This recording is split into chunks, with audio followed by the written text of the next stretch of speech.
Battle of Basra 871. The Battle of Basra was a major engagement of the Zanj Rebellion, fought on September 871. Zanj rebels and allied Arab tribesmen, led by Yahya ibn Muhammad al-Azraq and Ali ibn Aban al-Muhallabi, launched a coordinated attack against the city of Basra. The city's defenders, consisting of a small contingent of Abbasid regular troops and local Basran militia, were quickly overwhelmed, and the Zanj were able to enter the city, after which they massacred its inhabitants and engaged in a several-day period of looting. The historian Alexandre Popovic has called the battle the most outstanding event of this whole period, if not of the entire Zanj revolt. The total loss of life and damage to the city is unknown, but Muslim historians have generally described the incident as being extremely destructive. Following the battle, the Abbasid government intensified its efforts to suppress the Zanj, and in the following year the caliphal regent Abu Ahmad personally went on campaign against the rebels. Background: in the 2 years since the outbreak of the revolt in September 869, the Zanj had successfully spread throughout the districts of Lower Iraq and al-Awaz, bringing much of the region under their control. The rebels attacked cities and towns with virtual impunity. They had conquered al-Ubla, Jubba, and al-Awaz, and received the voluntary submission of Abadan. Rather than attempt to hold the cities that they captured, the Zanj generally opted to pillage and abandon them, after which they would move on to their next target. After mid 870, the leader of the rebellion, Ali ibn Muhammad, was no longer personally leading the Zanj armies into battle. He instead resided in his newly built city, al-Muqtara, and issued orders to his military commanders in the field. Among his chief lieutenants were Ali ibn Aban al-Muhallabi and Yahya ibn Muhammad al-Azraq. By mid 871, Ali ibn Aban was encamped in the district of Jubba, while Yahya was stationed on the Makal Canal in the vicinity of Basra. In an effort to combat the Zanj, the Abbasid central government in Samarra had dispatched a number of commanders, such as Jalan al-Turki, Said al-Hajib, and Ibrahim ibn Sima al-Turki, to Lower Iraq and al-Awaz. These men were sometimes able to score a military victory against the rebels, but more often they suffered defeat, and in any case they were unable to effectively hinder the operations of the Zanj throughout the region. In 871, Mansur ibn Jafar al-Qayyat was appointed as the administrator of Basra and the Tigris districts, but he was similarly incapable of making any headway against the Zanj, and his troops suffered significant casualties at the hands of the rebels. Due to its proximity to the rebels, as well as its status as a major commercial and cultural center, the city of Basra was a prime target for the Zanj. Ali ibn Muhammad had led an aborted revolt in the city in 868, and it was one of his first objectives after the start of the Zanj Rebellion.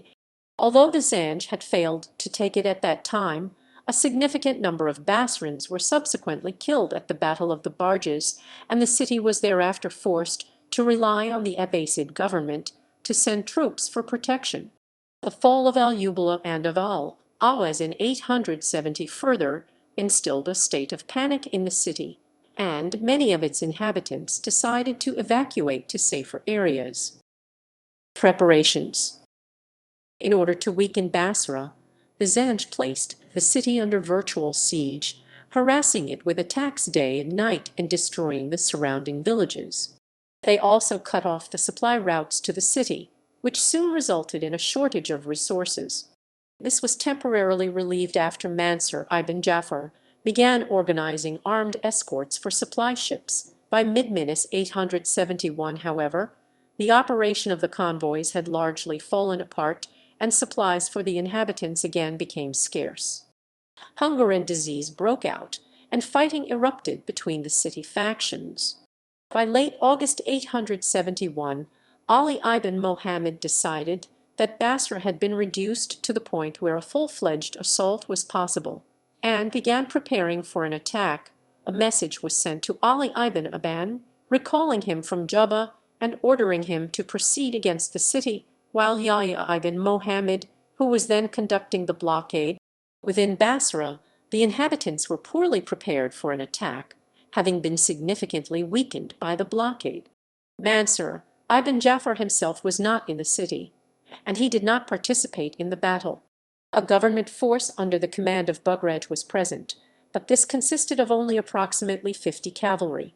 The Basrans themselves had organized their own defense force headed by Buray, a minor member of the Abbasid family and a resident of the city, but they were heavily suffering from hunger and disunity. The defenders did receive some forewarning about the impending assault.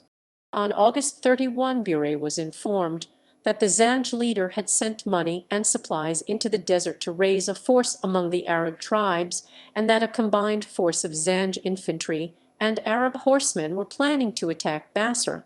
Approximately a week later, the Arabs in Basra received a warning from members of the Banu Tamim and Banu Asad that were cooperating with the Zanj, informing them that they and the Zanj would be attacking the next day, and that they should evacuate their women and children before the city was surrounded.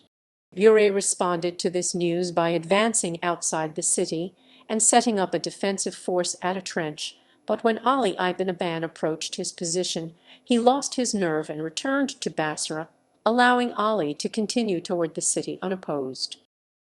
Battle. The Zanj divided their forces so that they could attack the city on multiple fronts. Ali ibn Aban's troops were split into two contingents. One was placed under the command of Rafiq and ordered to attack the district of the Banu Sa'd, while the other was led by Ali himself and headed for the western suburb of al-Murbad. Yahya ibn Muhammad, for his part, approached the city via the Adi Canal, in the direction of al-Qurayba. The Zanj command. By Friday evening, Ali ibn Aban's troops had reached the mosque, which Ali ordered to be burned. A group of Basrans, however, ambushed his men, killing several Zanj and forcing them back. Fearing further attacks from the city militia, Ali decided to withdraw for the evening and set up his army camp in a graveyard. The battle continued over the course of massacre and looting. After securing the protection guarantee, Abraham ibn Yahya dispatched a crier to proclaim that anyone who presented themselves at his palace would fall under the agreement. Many Basrans obliged, thronging in front of his palace and in the city squares. Yahya ibn Muhammad also ordered one of his companions to collect a number of ovens, which the people assumed would be used to prepare food for them, as they were suffering from hunger. Upon seeing the multitude that had gathered, however, Yahya ordered his troops to surround the crowd and blockade the streets and alleys to prevent anyone from escaping. An offer was given for any Muhallabids to enter the palace, after which the gates to the building were shut. A signal was then given for the Zanj to slaughter the crowd, and nearly everyone who had assembled was killed. After the massacre was complete, the Zanj spent the morning and afternoon searching for anyone else they could find. Anyone who was rich was tortured in order to extract their possessions, and then put to death, while the poor were killed immediately. At the same time, the mosque and city port were burned down on the orders of Ali ibn Aban, resulting in further casualties and the destruction of goods, merchandise, and livestock. Yahya returned to the city on Tuesday and issued a new offer of safety in an effort to try and lure out anyone who had survived, but no one responded to the appeal. News of the battle and its aftermath reached Ali ibn Muhammad, who sanctioned and approved of the massacre. He appointed Yahya in command of Basra, but recalled Ali ibn Aban after the latter had shown some leniency toward some residents of the Banu Sa'd district. Yahya stayed in Basra for some time, during which he continued to round up people who had hidden and extracted any wealth he could find. Finally, the Zanj leader gave the order for his forces to withdraw, and Yahya departed for the Al-Ghatha Canal. Aftermath. The battle and occupation was greatly destructive for the inhabitants of Basra. The exact death toll is unknown. A figure of 300,000 given by al-Masudi has been rejected by modern historians as excessive, while other authors have cited numbers ranging between 10,000 and 20,000. Among the dead were a number of Basra's scholars, such as the grammarian al-Abbas ibn al-Faraj al-Riyashi, Zayd ibn Aksam al-Basri, and Abu al-Alam Muhammad al-Bahili. Another scholar, the lexicographer and philologist Ibn Durayd, survived by fleeing to Oman before the battle. A significant portion of the city itself seems to have been destroyed, and much of its wealth was plundered by the rebels. The capture of Basra was one of the Zanj's greatest accomplishments during the early stages of their rebellion. The Zanj leader Ali ibn Muhammad celebrated the victory. He declared that his troops had been assisted by divine intervention, without which the destruction would not have reached the vast proportions that people speak about. He also began to claim that he was a descendant of the Alid Yahya ibn Zayd, after a large number of Basran Alawites joined his cause.